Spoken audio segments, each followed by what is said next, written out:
Ano pong reaction, sir, ng mga awardees natin ngayon? Masaya. They will only it for themselves. The thing is, after 2 years, maging operator na sila. Driver operator, which they never had before. Ito yung first of its kind, no, in the country. First of its kind. So are we hoping na best practice ito for other cities? Yeah.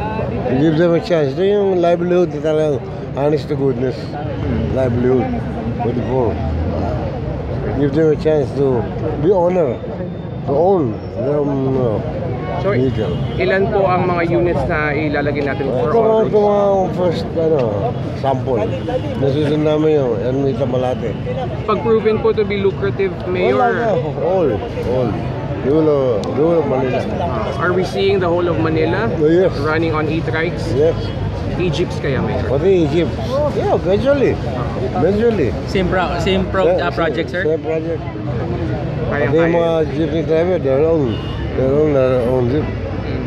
Eh paano, sir, yung ano niyan, maintenance? Kasi nangyayari, mga strike, yung mga leader ng mga kumikita eh. Sir, may parusa ba sa yung magtataas ng bayad ng singil? Di ba, 20 lang po ang singil. Malayo, malapit, 20 lang. Meron po ba tayong parusa sa mga mga abuso? We have all those. Meron lahat yun. Kompleto seminar ng mga drivers lahat. Maintenance, sir, sino po?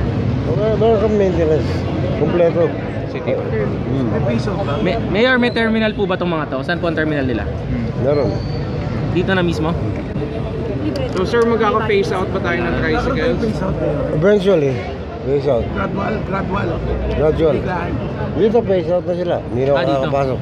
May clarification lang po. Magkano po talaga yung boundary nila per day? 250 or 150? 150 talagang boundary nila. Sa ngayon, doon sa ordinary ngayon. Paano po yung charging po nila?